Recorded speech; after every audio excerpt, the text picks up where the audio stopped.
미국 대선 이제 얼마 안 남았는데 누가 대통령이 될까요?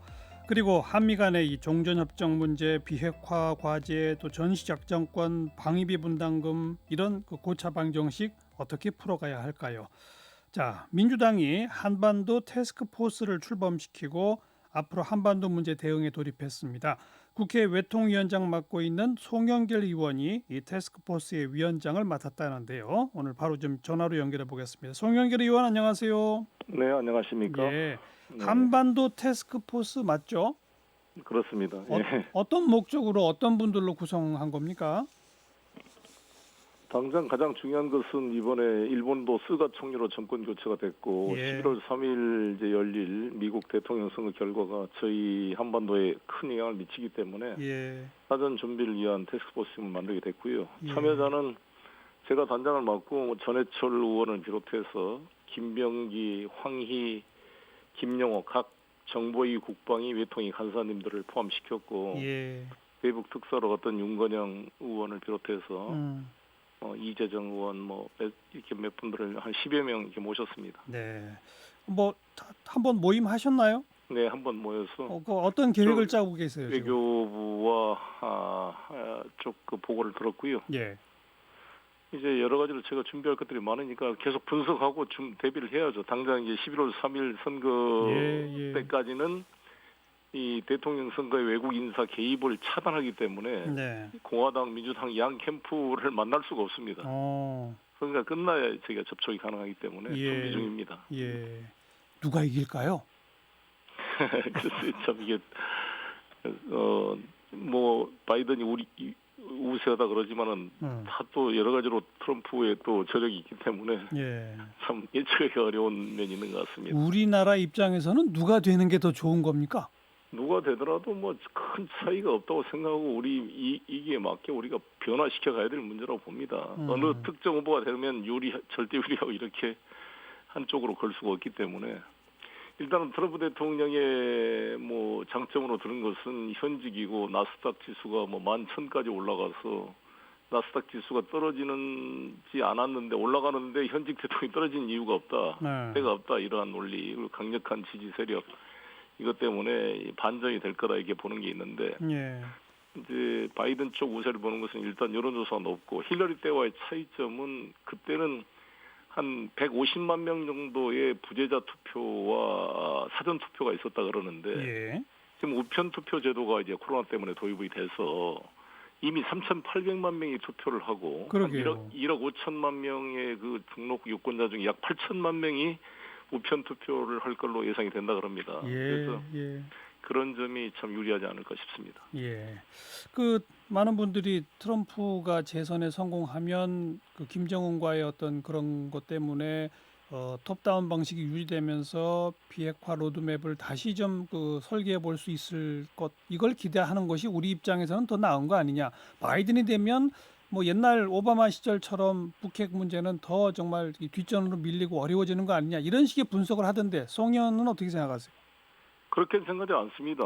일단 물론 트럼프가 재선이 되면 좀 더 시간이 이제 빨라질 수가 있겠죠. 북미 간 협상이 또 보다 진전될 수가 있는데 바이든이 되더라도 그 오바마 정부 때처럼 전략적 인내라는 명칭으로 한반도 문제를 제껴놓는 것은 안 될 겁니다. 두 가지 이유 때문인데 하나는 그때는 이명박 박근혜 정부의 정책 자체가 이 오바마 행정부와 어떻게 보면 잘 맞지가 않는 더 보수적으로 가서 오바마 정부의 장점을 발현시킬 수가 없었고요. 그걸 만약에 우리 문재인 정부가 오바마 정부가 손을 잡아서 했다면 이란 핵 합의나 쿠바와 국교 재개가 된 것처럼 전 진전을 이룰 수가 있었을 것이다 이렇게 생각합니다. 그 점이 하나 있고 두 번째는 북한이 이미 ICBM을 사실상 거의 개발해서 미국 본토를 대륙간 핵탄도 미사일로 공격할 수 있는 미국의 적대적인 유일한 나라가 북한이 됐습니다. 따라서 미국 본토가 미국의 핵 공격에 노출되는 위험은 미국으로서는 한순간도 방치할 수 없는 국가안보의 우선사안이 되기 때문에 더 이상 전략적 인내란 이유로 이걸 제껴놓을 수가 없는 상황이 될 겁니다. 안 그러면 북에서 SLBM을 만약에 쏘게 되면 당장 일본과 괌이 다 위험해지고 이것은 요격도 안 되는 거 아닙니까? SLBM은. 그래서 저는 이게 급박하게 해결할 문제이기 때문에 과거처럼 돌아가지 않을 거다. 바이든이 되더라도 이렇게 생각합니다. 그러니까 오바마 때랑은 완전 다르다. 네. 미국도 급한 상황이고 우리는 정권이 완전히 달라졌다. 요 두 가지를 지적하신 거군요. 그렇습니다. 예. 그다음에 지금 그 방위비 협상 부분은 뭐 사실 지난 연말까지 끝냈어야 될 게 지금 이제 올해 연말까지 다가오고 있는 이런 상황인데 네. 대선 끝나면 이거 타결 될까요? 그렇죠. 아무래도 이제 바이든이 되면 압력이 좀 더 줄어들겠고 트럼프가 되더라도 대선이 끝났기 때문에 대선 전처럼 압력이 저는 강하지는 않을 것이다 이렇게 생각합니다. 논리적으로 우리가 위에 있고 이 SMA의 구조상 저희들이 그렇게 엄청난 액수를 증액시킬 수 있는 법적 근거 없습니다. 소파에도 사실 없을 뿐만 아니라 그렇죠. 특별 규정으로 저희들이 어떻게 선의로 부담을 해온 건데 어려울 거로 보여집니다. 그리고 이제 일본과 협상이 같이 진행되기 때문에 우리로서는 압력이 좀 분산되는 면이 있죠.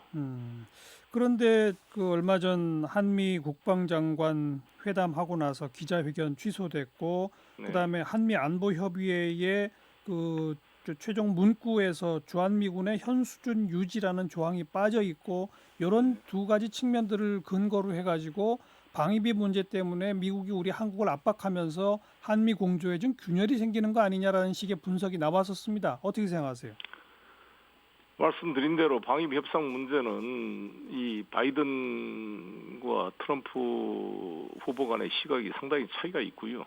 미국 내 대다수도 트럼프 대통령 본인을 빼놓고는 무리한 요구라고 스스로 인정하고 미국의 협상팀조차도 뭔가 미안하다라고 말할 정도로 억지 면이 있는 거죠. 근데 그것 때문에 나는 이 전시작전권 문제나 이 주한미군 문제가 연계될 거라고 생각하지 않습니다. 그 주한미군 재조정 문제는 이제 전략이 변화되기 때문에 갈수록 ICBM이나 초고속 비행기 물체 이런 원거리 무기 체계가 발전하기 때문에 꼭 주둔군을 저렇게 한 곳에 붙박이로 두는 것에 대한 효용성이 많이 줄어들고 있는 것이죠. 그래서 이제 전략적 기동군으로 이걸 이제 하기 때문에 그러한 전략 개념에 따라서 주한미군 문제를 바라보는 거지. 우리 정부를 뭐 특정한 상황과 연계시켜서 하는 문제는 아니다 이렇게 생각합니다. 그다음에 전시작전권 조기 전환 문제 이것도 미국 측에서는 전작권 전환에 의한 평가 시점도 지금 명시하지 않고 조건이 충분히 충족돼야 한다 이런 얘기를 하는 게 조건이라고 하는 게 미국산 무기 더 사라라는 압력 아니냐 이런 해석이 등장합니다. 어떻게 생각하세요? 그렇습니다. 이게 가장 저희가 뼈아픈 점은 사실 노무현 정부 때 합의했던 전시작전권 시한부 설정을 이 박근혜 정부 때 2015년도에 조건부 설정으로 바꿔버렸잖아요. 그랬죠.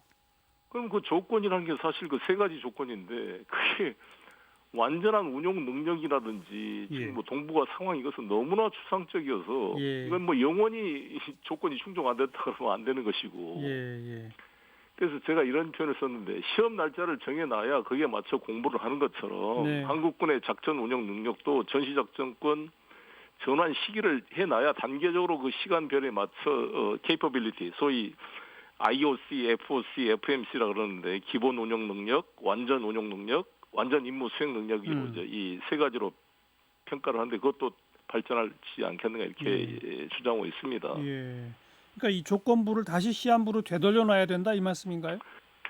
뭐 그렇게 완전히 돌리는 않다 할지라도 그 하나하나의 그 세분화시킨 소위 말한 IOC, FOC, FMC에 대한 완수 시간부를 나는 세분화시켜서 정해져야 그 조건이 완성됐다고 선언할 수가 있는 것이지 그걸 안 해놓으면은 그 조건은 언제든지 충족이 안 됐다 그러면 끝까지 안 되는 거죠. 영원히. 미국은 우리가 이걸 그 조건부로 바꿨던 걸 다시 시한부 쪽으로 좀 가려고 하는 걸 동의해 줄까요?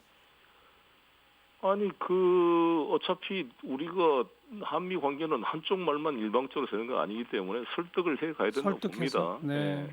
알겠습니다. 자, 이 남북 간에 지금 현재 뭐 공식적인 대화라든가 이런 거는 다 막혀 있고 지난번 공무원 그 피격 사건 그 이후에도 공동조사 요구에 대해서 북한은 뭐 일절 반응이 없고 한 상태인데 어떻게 될까요? 언제쯤 어떤 계기를 가지고 대화가 재개될 수 있을까요? 지금 북한 입장에서는 지금 미국 대통령 선거 때까지 기다릴 수밖에 없는 것이고 지난번에 폼페이오 방한도 왔다가 뭐 안 된 이유도 사실 북에서 홍이 없는 그런 면도 있지 않겠습니까? 예. 근데 북 입장에서는 트럼프 대통령의 대선 선거용 이벤트를 했다가 트럼프가 재선이 안 되면 너무 큰 또 문제가 발생할 수 있기 때문에 일단 지켜볼 수밖에 없으니까 우리 남북 관계도 같이 일단은 이 대선 끝날 때까지 봐야 될 것 같습니다. 대선 끝나고 한반도 관련된 미국 내에 무슨 뭐 팀을 재정비하고 이러다 보면 결국은 내년 봄쯤 돼야 뭔가 그 계기가 만들어질까요? 그렇죠. 저희가 이제 저희 당에서 한반도 TF를 만든 이유도 이제 대통령 선거가 11월 3일 끝나면 끝나도 아주 여러 가지 법적 논쟁이 벌어질 겁니다. 각 주마다 우편 투표의 그 유효 시점이 다 다르고 또 합산 날짜가 달라지고 그러면 아주 복잡한 이제 법적 소송이 발생할 수도 있고 1월 20일 날 이제 대통령 취임식이 돼 있는데 그 기간 동안에 만약에 당선이 확정이 안 되면 상당히 이제 어려워질 수가 있고 그러더라도 만약에 그래도 이제 대충 누가 되는 것으로 정해져서 만약에 바이든이 된다 그러면 바이든 인수위 팀들과의 접촉을 통해서 바이든 행정부가 트럼프의 잘한 정책은 계승해서 갈 수 있도록 시간을 단축할 수 있도록 우리가 잘 좀 이렇게 정보를 공유하고 설득을 해가야 될 게 아닌가 그런 역할이 저희에게 있다고 생각합니다. 그러면 대선 끝나고 적절한 시점에는 이 당에서 여러 의원들이 미국을 직접 가야 되겠네요. 네, 그걸 좀 준비 중에 있습니다. 자, 최근에 현안 한 가지 여쭤볼게. 일본이 그 후쿠시마 원전 오염수 바다에 방류할 문제를 이제 조만간 결정할 것처럼 보이잖아요. 바로 결정할까요? 글쎄요, 뭐 27일 날 내각 회의에서 논의를 한다 그러는데, 저희는 일단 외통위에 지금 우리 민주당 의원들 한 11분이 이거 결의안을 제출해서 여야 간사들에게 빨리 이것을 결의안을 좀 채택하자 이렇게 제안을 하고 있습니다. 어떤 결의안이죠? 일본 정부의 후쿠시마 방사능 오염수의 안전한 처리 및 국제적 동의 절차 확립을 촉구를 위한 결의안입니다. 이원호 의원이 대표 발의한 이 결의안인데요. 법안 소위에 계류되어 있습니다. 이건 뭐 야당도 반대할 이유가 없는 거 아닐까요? 네, 그렇습니다. 그래서 지금 여야 간사가 논의 중에 있습니다. 그러면 27일 이전에 결의안이 통과되겠군요. 네, 그렇게 노력 중입니다. 의회는 의회인데 우리 중앙정부 외교부 차원에서는 어떤 대응을 해야 한다고 생각하십니까? 여기 국제적으로 좀 같이 공감대를 만들어야 될 문제다 이렇게 생각합니다. 특히 이제 일본에서는 가장 아픈 게 내년에 동경올림픽을 하겠다는데 과연 이게 태평양이 일본이 물론 가까운 연해라 그렇지만 태평양 연안 국가가 다 공유하는 바다인데 이게 120만 톤이 되는 방사능 오염수를 무조건 방류한다는 것은 심각한 문제가 있다라는 것을 국제적 여론을 환기시키는 작업이 중요하지 않을까 생각합니다. 외교부가 나서서 다른 나라들과의 공조를 만들어야 한다 이 말씀인가요? 그렇습니다. 근데 또 일각에서는 일본이 아직 방침을 확정짓지도 않았는데 우리 외교부가 이걸 공식 문제 제기하는 것도 좀 문제 아니냐는 의견도 일각에서는 있던데 그건 어떻게 생각하세요? 아니 사전에 이제 그런 의사를 반영해서 일방적으로 일본이 결정한 문제가 아니라 국제사회가 같이 논의를 해가자 이 처리 방안을 이렇게 제기하는 것은 뭐 타당하다고 생각합니다. 알겠습니다. 오래간만에 모셨으니까 당내 문제 가운데 최근에 금태섭 전 의원 탈당한 거 송 의원은 어떻게 평가하세요? 안타깝게 생각합니다. 사실 이 정당이라는 게 어렵지만은 상호간에 거기서 노력하는 거 아니겠습니까? 당을 함부로 입당하는도 그렇고 함부로 탈당하는 것은 저는 바람직한 모습이 아니다. 정당 정치를 위해서. 근데 우리 당 입장에서도 금태섭 같은 사람이 당 내에서 그래도 자기 소수 의견이지만 할 수 있도록 분위기를 조성할 필요가 있었는데 그렇지 못한 아쉬움이 있다고 생각하고요. 일단 그렇다고 할지라도 저렇게 탈당하는 방식은 저는 좋은 방식은 아니다 이렇게 생각합니다. 당의 어떤 그 문화랄까 이런 게 좀 바뀔 필요가 있는 거 아닐까요? 그렇죠. 어찌됐건 저희들로서는 이제 지난 열린우리당 시절에 너무 중구난방으로 논의가 되다 보니까 우리 당 스스로가 좀 이렇게 집권당으로서의 책임 있게 정리하지 못한 자기 반성이 있습니다. 그래서 뭔가 좀 우리가 대외적으로 중구난방으로 논의가 되면 또 보수 언론이 막 집권당 이것을 부추겨서